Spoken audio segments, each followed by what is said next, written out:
உடைந்து போன உறவுகளை மறுபடியும் எப்படி மீட்டெடுப்பது? Restoring broken relationships. One of the most difficult things to do is to rebuild a shattered relationship. உலகத்திலேயே மிக மிக கஷ்டமான ஒரு விஷயம் என்னன்னா, பிரிந்து போன சகோதரனை ஒன்றாய் சேர்ப்பது.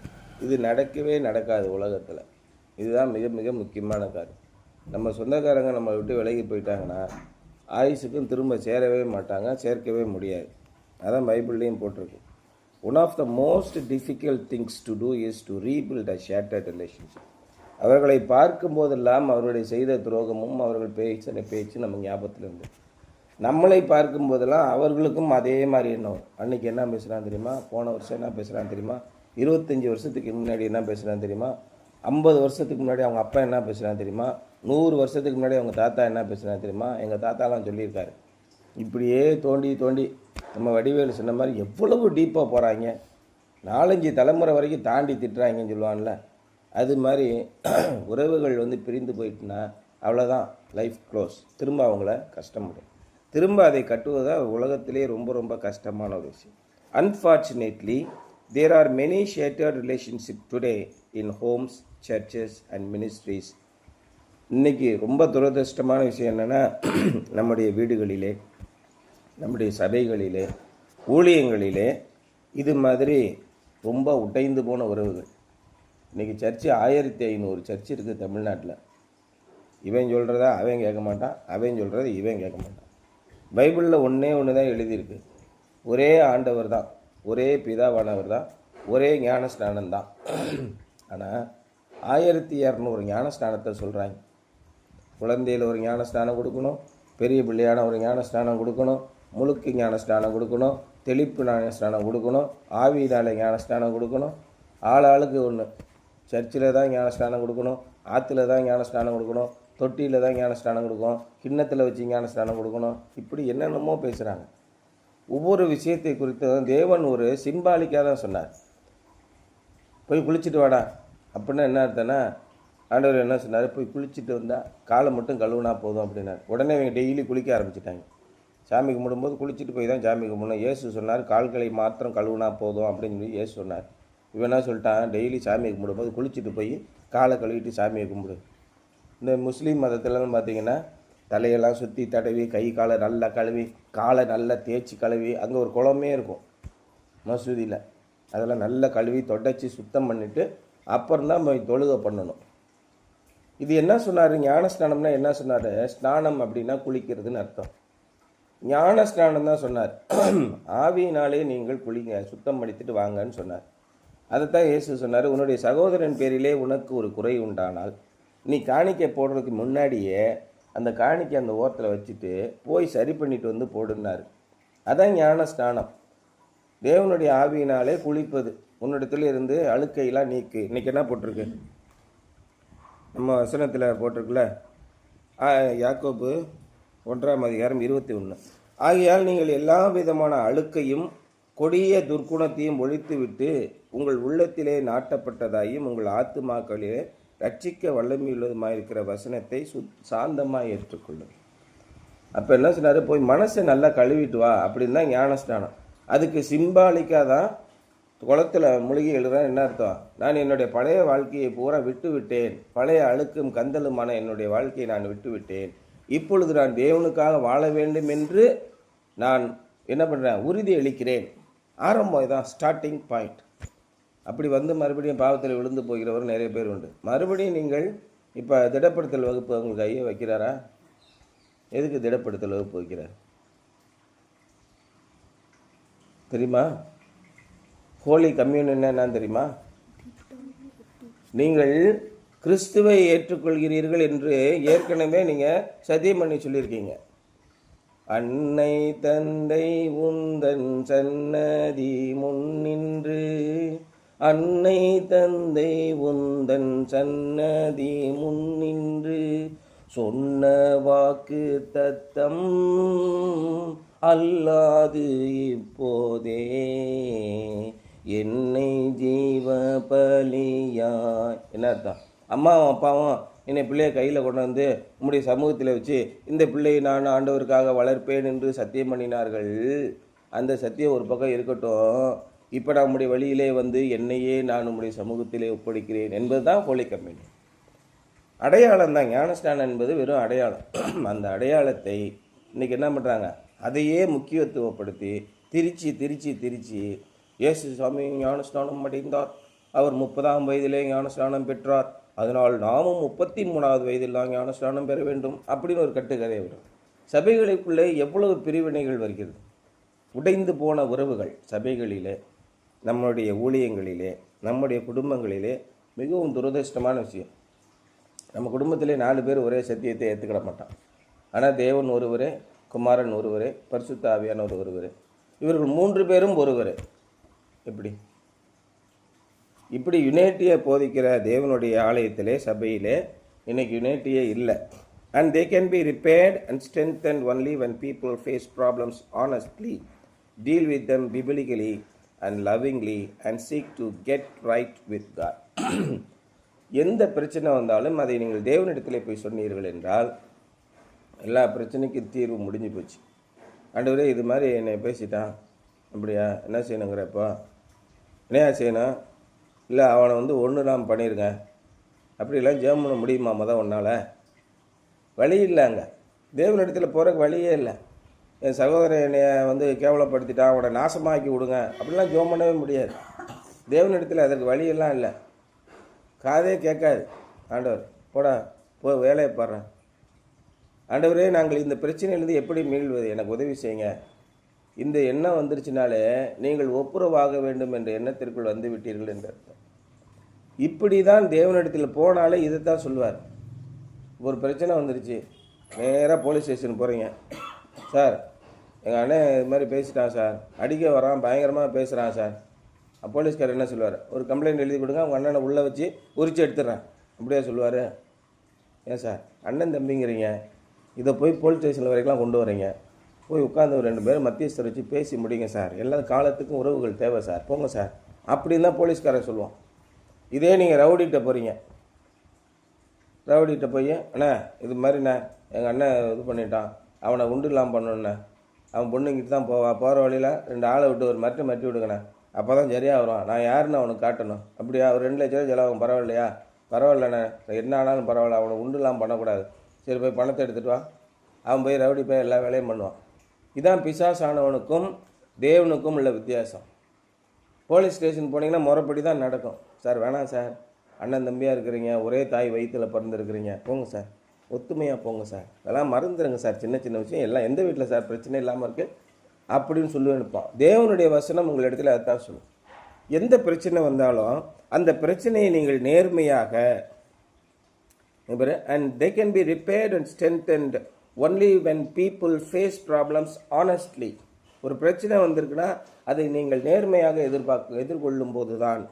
Deal with them biblically and lovingly. அதை அன்பாகவும் வேத வசனம் சொல்கிறபடியும் நீங்கள் அதை கையாள வேண்டும். And seek get right with God. அது நீங்கள் தேவனிடத்திலே போய் சரி செய்ய வேண்டும். அப்பொழுது உங்களுக்குள்ளே ஒற்றுமை நிலைத்திருக்கும். இதை மீறி, இந்த விதியை மீறி போனீர்கள் என்றால், நான் செய்கிறதாங்க கரெக்டு, எந்த நாய் எனக்கு தேவையில்லைங்க அப்படின்னா போ. ஆண்டவரிடத்தில் போய் எந்த நாய் எனக்கு தேவையில்லை ஆண்டவரே, அந்த நாய்களை எல்லாம் திரட்டி விடும் அப்படின்னு ஜெபம் பண்ண முடியுமா? அங்கே போய் எப்படி ஜெபம் பண்ணுறோம், இரக்கமுள்ள பிதாவே எங்களுடைய சுயநீதியை நம்பி நாங்கள் உம்முடைய சருமத்தில் சேர தெரியாமல் அப்படின்னு அழுவோம். நடிப்பு தானே. நான் ஐயோ அம்மானு கத்துவேன், என்னையை நம்பிடாதீங்க, அவ்வளவும் நடிப்புன்னு சத்யராஜ் சொல்லுவான்ல, அந்த மாதிரி வேலை. திருட்டு வேலையெல்லாம் ஆண்டவருக்கு முன்னாடி நடக்குமா? ஒருவனை நீங்கள் எப்பொழுது கீழானவனாக நினைக்கிறீர்களோ அப்பொழுது அவனை அவமானப்படுத்தியிருக்கிறீர்கள். ஆனால் பைபிள் என்ன சொல்லிச்சு, எல்லாரையும் உங்களிலும் மேலானவர்களாக கனப்படுத்துங்கள்னு சொன்னிச்சு. அதுக்கும் எவ்வளோ வித்தியாசம் இருக்குது. வாழ்க்கையில் அநேக காரியங்களை நம்ம மிஸ் பண்ணுறது, பிரிவினைகள் உண்டாவதற்கு காரணம் என்னென்னா, இந்த மாதிரி ஒருத்தரை இழிவாக நினைப்பது. தேவனிடத்தில் வரும்போது எந்த பிரச்சனை வந்தாலும் ரைட்டு விடு, நீ பாரு, ஒரு மறுபடியும் பாரு, 2வது வசனமே அதான் 3வது வசனம் வரும். விசுவாசத்தின் பரீட்சையானது பொறுமையை உண்டாக்கும். நம்மளை சோதிக்கிறதுக்குனே வருவானோ, நம்ம அந்த இடத்துல அமைதியாக விலகி போயிடணும். ரைட்டு விடு. பொறுமை வந்துருச்சுனாலே மிகப்பெரிய விஷயம். பொறுமை எப்பொழுது வரும்? கோபத்தை அடக்கும்போது பொறுமை வந்து விடுகிறது தன்னை போல. அப்போ பொறுமையானவங்களே என்ன செய்யணும்னா, இன்னொரு வசனம் கூட இதில் போட்டிருக்கு, இல்லை அருமையான வசனம். இந்த யாக்கோபு 5ஆம் அதிகாரமே மிகப்பெரிய ஆசீர்வாதத்தை உங்களுக்கு தரக்கூடிய விஷயம். 1ஆம் அதிகாரம் 5ஆம் வசனம், உங்களில் ஒருவன் ஞானத்தில் குறைவுனவளை இதில் நல்ல மனப்பாடம் பண்ணி வச்சுக்கோங்க.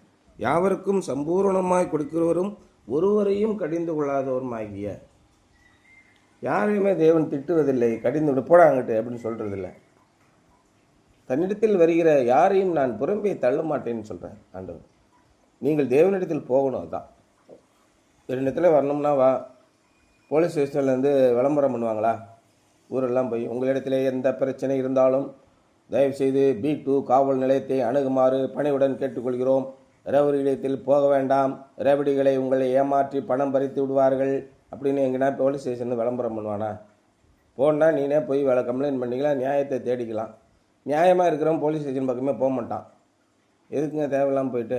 இந்த அநியாயம் அக்கிரமம் பண்ணுறவன் தான் போலீஸ் ஸ்டேஷனுக்கு போய் காசு கொடுக்கறது, ரவுடிகிட்ட போய் காசு கொடுக்கறது, இல்லாத அக்கப்போர் பண்ணுறது. தேவனுடைய வழிகளை விட்டு எப்பொழுது பிரிந்து போகிறீர்கள்? காவல் நிலையத்துக்கு யார் போவா? குற்றவாளிகள் தான் போகிறாங்க இல்லையா? இல்லை என்றால் உங்களை குற்றவாளிகள் உங்கள் பெயரில் உங்களை இழுத்து விடுறக்கா போவோம். ஒரு சில நேரத்தில் நம்ம போலீஸ் ஸ்டேஷன் போக வேண்டியது. சார் இங்கே எங்கே இருக்கிறீங்க? உங்கள் மேலே ஒரு கம்ப்ளைண்ட் வந்திருக்கு, வாங்க அப்படின்னு. என் மேலே திடீர்னு ஒரு கம்ப்ளைண்ட் போட்டு விட்டான் என் கூட வேலை பார்த்த டிரைவரை. இவர் நோயாளிகளை அரசாங்கத்திற்கு வலுக்கட்டாயமாக இழுத்து சென்று கண் பார்வை தருகிறேன் என்று சொல்லி கண்களை கெடுத்து விடுகிறார். இவர் மீது உரிய நடவடிக்கை எடுக்க வேண்டும் அப்படின்னு போலீஸ் ஸ்டேஷனுக்கு போட்டு சிஎம் செல்லுக்கு போட்டான். அந்த அம்மா பேரை போட்டு லோகாம்பாள் என்றவர் மிகவும் அவதிப்படுகிறார். அப்போ என்கிட்ட சின்ன அந்த சோனி செல்லு தான் இருக்கும், 12-13 வருஷத்துக்கு முன்னாடி.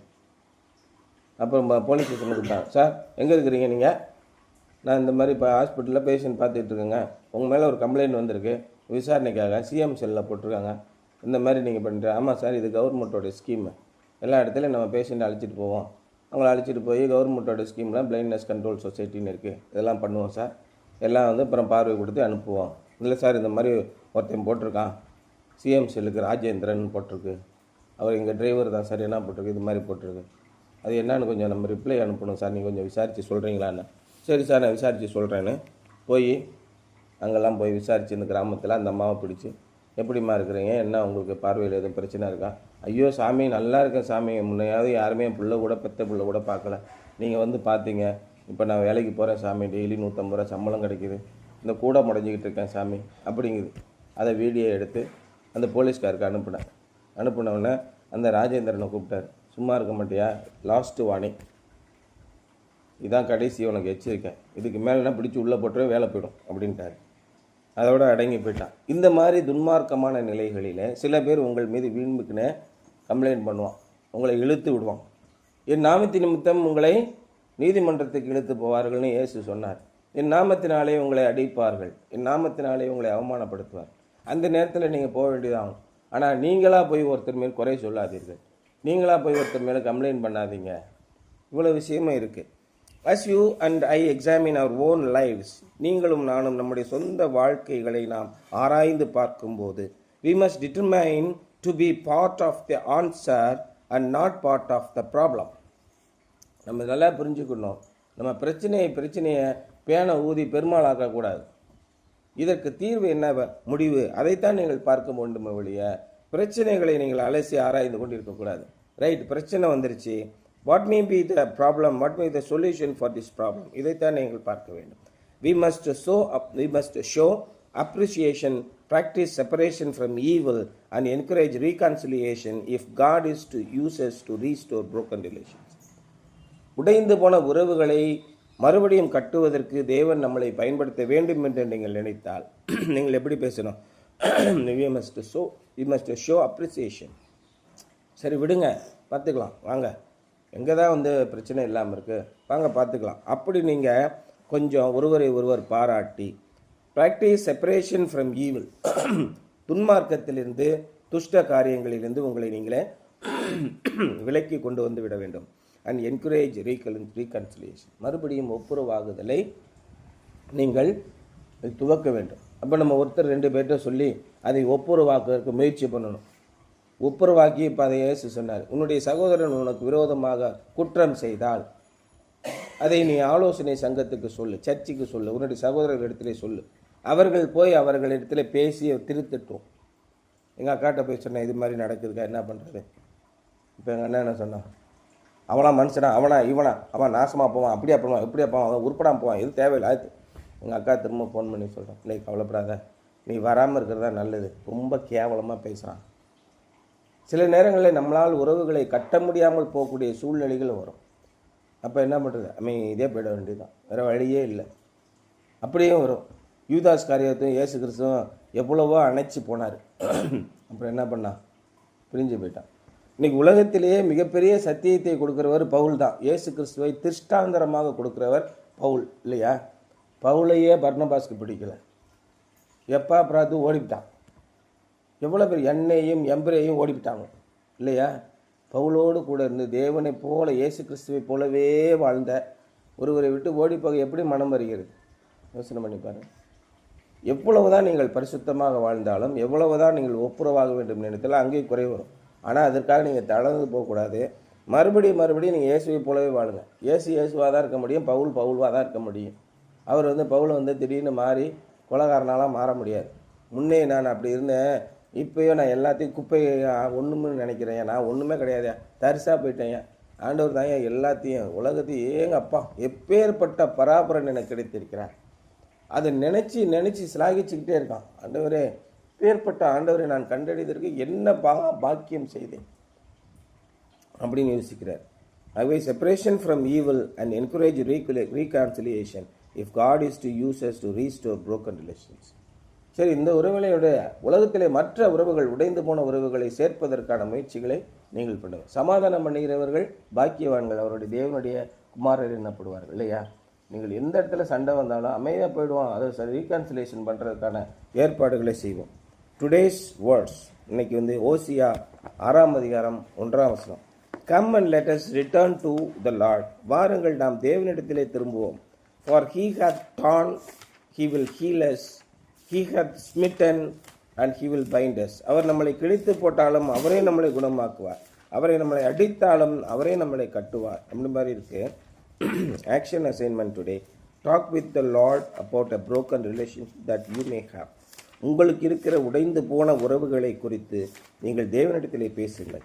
Determine to receive a strength from God to restore this relationship. தேவனிடத்திலே பலம் கேளுங்கள். ஆண்டவரே, இந்த உடைந்து போன உறவுகளை நான் மீட்டெடுக்க வேண்டும். நாம் கட்டுகிறவர்களாகத்தான் இருக்க வேண்டும், வழியை இடிக்கிறவர்களாக இருக்கக்கூடாது. ஆண்டவரிடத்திலே ஜெபித்து கொண்டே இருங்கள். தேவன் அற்புதமான விடுதலை தருவார். ஒரு டார்கெட் வச்சுக்கோங்க. ஆண்டவரிடத்தில் தினமும் ஒரு ஆசீர்வாதத்தை நான் பெறுவேன் என்று ஒரு டார்கெட் வச்சுக்கோங்க. ஆண்டவரே, இன்றிலிருந்து நீர் எனக்கு கோபத்தை சமாளிக்கக்கூடிய ஒரு ஆவியை தாங்க.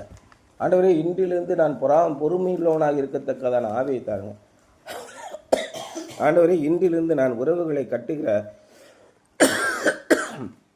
ஒருவனாக இருக்க எனக்கு உதவி செய்யுங்க என்று ஆண்டவரிடத்தில் கேளுங்கள். ஓசியால் என்ன பட்டிருக்கு? 6ஆம் அதிகாரம் 1ஆம் வசனம்.